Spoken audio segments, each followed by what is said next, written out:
Hello दोस्तों, स्वागत है प्रेप आइडिया में। मैं फिर हाजिर हूं। शाम के 7 बज रहे हैं। मैं हाजिर हूं आपके पास लेके डेली के 5 खबर जो कि नेशनल, इंटरनेशनल और बिहार सब जगह से होते हैं। कुछ खबर नई होंगी, कुछ पुरानी होंगी, लेकिन सारी की सारी आने वाले एग्जाम्स के लिए जरूरी होंगी। आज का जो हमारा पहला खबर है वो है हेलो सखी चेन योजना। ठीक है, अक्सर हम देखते हैं कि लोग फोन पे बात करते रहते हैं, बहुत बहुत देर तक समय बर्बाद करते रहते हैं, लेकिन उसी फोन को कुछ महिलाओं ने अपना हथियार बना लिया कोरोना वायरस से लड़ने के लिए। दोस्तों, ये कारनामा हुआ बिहार के मुजफ्फरपुर जिले में।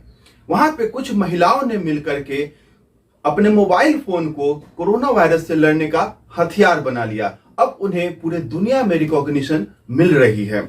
जब भारत में, खास करके बिहार में, जब कोरोना का दूसरा पीक चल रहा था, उस समय जब लोग डरे हुए थे, तो मुजफ्फरपुर की कुछ महिलाओं ने अपने फोन का इस्तेमाल करते हुए अपने सगे संबंधियों और बाद में अनजान लोगों को फोन करना शुरू किया। उनको कोरोना वायरस से न डरने की सलाह दी और साथ में क्या क्या एहतियात बरतने चाहिए, क्या उस समय कदम उठाने चाहिए, एक दूसरे का ढांढस बंधाया। आइए देखते हैं इसके कुछ इंपॉर्टेंट पॉइंट्स। ठीक है, इस योजना का नाम था हेलो सखी योजना। ये किसी सरकार के द्वारा नहीं चलाया हुआ था, कुछ महिलाओं ने खुद ब खुद इसको स्टार्ट किया था और इसे काफी रिकॉग्निशन भी मिला था अप्रैल के महीने में जब दूसरी पीक आई हुई थी। ठीक है, ये कहां के हुआ था? मुजफ्फरपुर, बिहार में। इसमें मोबाइल फोन से एक दूसरे को प्रतिदिन, एक महिला प्रतिदिन लगभग सैकड़ों परिवारों से बात करती थी और उन्हें क्या क्या एहतियात बरतने चाहिए, कोरोना वायरस के बारे में जानकारी देती थी और उनका ढांढस बंधाती थी। आइए बढ़ते हैं दूसरे खबर की तरफ। भारत और न्यूजीलैंड के बीच में वर्ल्ड टेस्ट चैंपियनशिप का फाइनल खेला जा रहा है साउथहैम्पटन, इंग्लैंड में। जब ये खबर आ रही है तो बहुत लोग ये जानना चाहते हैं कि ये शुरू कब हुआ था, ये है क्या? इससे पहले तो कभी नाम नहीं सुना, सीधा सुन रहे कि फाइनल हो रहा है भारत और न्यूजीलैंड के बीच में। तो आइए एक नजर देखते हैं वर्ल्ड टेस्ट चैंपियनशिप्स के बारे में।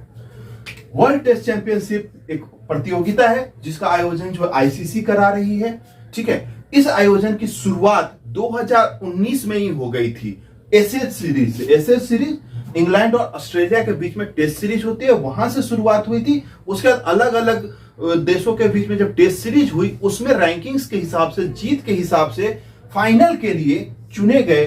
सबसे पहले चुना गया फाइनल के लिए, सबसे पहले क्वालिफाई हुआ न्यूजीलैंड, उसके बाद भारत, और अब इन दोनों के बीच में साउथहैम्पटन, इंग्लैंड में फाइनल मैच चल रहा है आज की डेट में। और जो जीतेगा वो बन जाएगा आपका दुनिया का पहला वर्ल्ड टेस्ट चैंपियन। ठीक है, और इसमें कितनी टीमें भाग रही थी वर्ल्ड टेस्ट चैंपियनशिप में? देखिए, आईसीसी में कुल 104 सदस्य देश हैं, उसमें से जो टॉप 9 थे वो इस लीग के सदस्य थे। ठीक है, एक बार आईसीसी पे भी नजर डाल लेते हैं। आईसीसी का मुख्यालय कहां पे है? दुबई में है। उसके चेयरमैन अभी ग्रेग वर्कले हैं और सीईओ भारतीय मनु साहनी हैं। और इसी में आ जाता है बीसीसीआई। बीसीसीआई के चेयरमैन कौन है? सौरभ गांगुली हैं। आइए बढ़ते हैं अगली खबर की तरफ। हमारे देश के जो अन्नदाता हैं, हमारे जो किसान हैं, उनकी स्थिति, आय की स्थिति उतनी अच्छी नहीं मानी जाती है। तो सरकार लगातार ऐसे कदम उठा रही है ताकि उनके आय में वृद्धि कर सके। उसी दिशा में एक कदम था मेगा फूड पार्क का। इस मेगा फूड पार्क से क्या था? ताकि जितने भी किसान हैं, जो खुदरा व्यापारी हैं और जो फूड प्रोसेसर कंपनियां हैं, वो सारे एक प्लेटफॉर्म पे आ जाएं ताकि हमारे किसानों की आय में वृद्धि हो सके, उनको अधिकतम मूल्य मिल सके। ठीक है, इसी दिशा में मेगा फूड पार्क स्टार्ट किए गए थे। अभी तक कुल 22 मेगा फूड पार्क इंस्टॉल किए जा चुके हैं, चालू स्थिति में है। ठीक है, आइए एक नजर देखते हैं इनसे जुड़े कुछ महत्वपूर्ण बातों पे। ठीक है, मेगा फूड पार्क ये किस मंत्रालय के अंदर आता है? खाद्य प्रसंस्करण उद्योग मंत्रालय के अंदर आता है। ठीक है, इससे क्या था कि एक प्लेटफॉर्म पे किसानों, फूड प्रोसेसरों और विक्रेताओं को एक प्लेटफॉर्म पे लाना। इसका लाभ क्या था? किसानों को अधिकतम मूल्य मिलेगा, किसानों की इससे आय में वृद्धि होगी और ग्रामीण क्षेत्रों में रोजगार का सृजन होगा। अभी तक कुल 22 मेगा फूड पार्क कार्यशील है।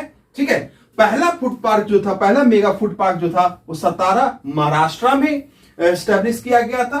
हाल ही में चर्चा में रहा कि भारत और इटली मिलकर के फूड प्रोसेसिंग के क्षेत्र में कुछ अच्छा काम कर रहे हैं, कुछ इटली इसमें इन्वेस्ट कर रहा है, तो उसके लिए इटली जो है एक फनीधर जगह है मेहसाना जिले में गुजरात के, ठीक है, वहां पे जो मेगा फूड पार्क बन रहा है वहां पे इटली भी इन्वेस्ट कर रहा है। यह हाल में खबर था, ठीक है। और यदि बिहार की दृष्टि से देखा जाए तो बिहार का जो पहला प्राइवेट फूड पार्क था, मेगा फूड पार्क नहीं है, प्राइवेट फूड पार्क है, उसका नाम है प्रिस्टीन फूड पार्क, खगड़िया जिले के मानसी नामक जगह पे, ठीक है। और अभी जो बिहार का पहला प्रायोजित, जिसको केंद्र सरकार ने हरी झंडी दे दी है बिहार सरकार को वहां पे लगाने के लिए, ठीक है, जो बिहार का पहला प्रायोजित मेगा फूड पार्क है जो कि बियाडा द्वारा संचालित होगा, वो मुजफ्फरपुर जिले के मोतीपुर ब्लॉक में बनने का प्रस्ताव पास हो गया है। आइए बढ़ते हैं अगली खबर। हाल ही में यूनाइटेड नेशंस ने अपना SDG report, sustainable development report जो होता है उसका, वो रिलीज किया है। आइए देखते हैं उससे जुड़े कुछ महत्वपूर्ण बातें, ठीक है। सस्टेनेबल डेवलपमेंट रिपोर्ट कौन जारी करता है? यूनाइटेड नेशंस जारी करता है, ठीक है। इसको हिंदी में सतत विकास रिपोर्ट भी कहते हैं। इसमें जो टॉप की देश रही, जो पहले रैंक पे रही, वो फिनलैंड थी, दूसरे नंबर पे स्वीडन, तीसरे पे डेनमार्क। हमारा जो भारत है वो 117वें स्थान पर आया है। पिछले साल ये 115वें स्थान पे था, इस बार 2 पायदान नीचे आकर के 117वां स्थान भारत को मिला है यूएन के एसडीजी रिपोर्ट में। इसको रिपोर्ट को बनाने के लिए 6 इंडेक्सेस थे जिसको एसडीजी कंसीडर करता है, ठीक है। तो एक बार देख लेते हैं उनको भी, क्योंकि कई बार क्या होता है मल्टीपल चॉइस में क्वेश्चंस में ये दे दिया जाता है कि इन दोनों में से कौन कौन से हैं इस इंडेक्स के पार्ट और कौन नहीं है। तो देख लेते हैं कौन कौन से थे। 6 पैरामीटर थे एसडीजी इंडेक्स के। पहला शिक्षा, कौशल, दूसरा कौशल, तीसरा स्वास्थ्य और कल्याण, चौथा स्वच्छ ऊर्जा और उद्योग, 5वां सतत भूमि उपयोग, छठा सतत शहरों और डिजिटल प्रौद्योगिकियां, ठीक है। आइए बढ़ते हैं अगली खबर। हमारी अगली जो खबर है वो भी यूनाइटेड नेशंस से ही जुड़ी हुई खबर है, और वो ये है कि जो यूनाइटेड नेशंस के जो जनरल सेक्रेटरी हैं एंटोनियो गुतरेज, वो अगले 5 साल के लिए फिर से दोबारा चुने गए हैं, ठीक है। तो उनका अभी 31 दिसंबर 2021 में उनका कार्यकाल खत्म हो रहा था, लेकिन वो अगले 5 साल के लिए फिर से चुन लिए गए हैं। तो आइए एक नजर डालते हैं उनके कैरियर पे और बाकी यूनाइटेड नेशंस के बारे में थोड़ी जानकारी लेते हैं, ठीक है।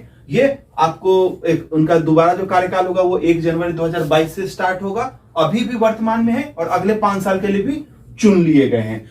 ये जो है बहुत इंपॉर्टेंट क्वेश्चन है, 65वीं बीपीएससी में डायरेक्टली पूछ लिया गया था कि यूएन के सेक्रेटरी जनरल कौन है, और भी कई सारे एग्जाम से पूछा जाता रहा है यूएन का सेक्रेटरी जनरल के बारे में, ठीक है। इससे पहले बान की मून थे, उससे पहले कोफी अन्नान भी थे, उन सब के बारे में हमेशा ही आता रहा है, ठीक है।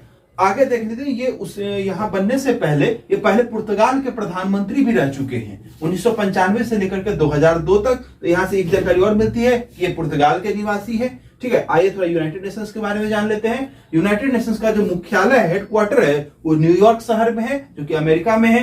कुल इसमें अभी 193 देश हैं और साथ ही साथ 2 ऑब्जर्वर देश हैं। 193 पूर्णकालिक इसके मेंबर देश हैं और 2 ऑब्जर्वर देश हैं। यूनाइटेड नेशंस की 6 आधिकारिक भाषाएं हैं जो वहां बोली जाती हैं, यूज की जाती हैं ऑफिशियली, वो है अरबी, चाइनीज, अंग्रेजी, फ्रेंच, रशियन और स्पेनिश। ये थी आज की 5 खबरें। कल फिर मिलेंगे शाम के 7 बजे कुछ अच्छी और जरूरी खबरों के साथ। धन्यवाद।